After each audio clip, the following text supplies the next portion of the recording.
To make a cut of a vectorized design, click on the cutter blade icon that appears on the top line of the software screen. Select Send to Cutter from the pull-down menu. This will open a window to display a preview of how the cutter will cut the design. Clicking on the Cutter Control tab allows you to adjust cutter speed and force settings.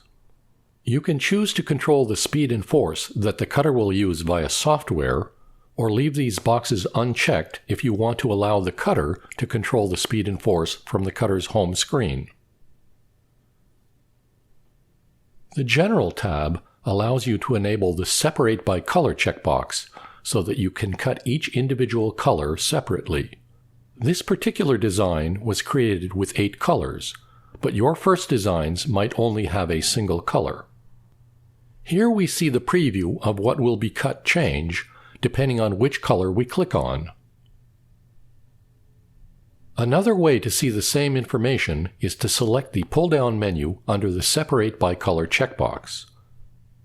Adding registration marks allows you to align layers that have been cut separately when you reassemble your design from different colors of cut materials. Check the Auto Weed Box option if you want to add a square around your designs cut from vinyl or other materials with a backer. The Cut Now button allows you to cut the selected item immediately, whereas the Spool All option sends all the layers to the spooler for later processing.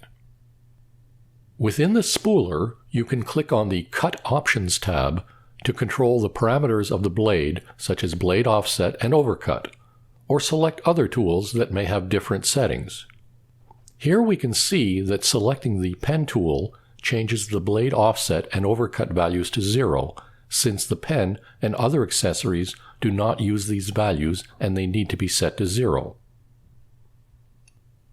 Once again, we see the checkboxes to allow software to control the speed and force of the cutter, or you can leave them unchecked if you're okay with the values that have been set on your cutter's control screen.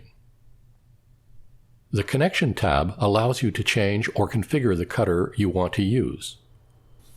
The Calibration tab is only needed for advanced operation of the cutter and is not typically needed for basic operation.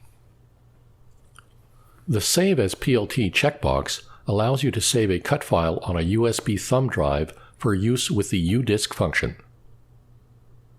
On the left side of the screen, you will see a Copies button, which allows you to select the number of duplicate copies you wish to have cut at the same time.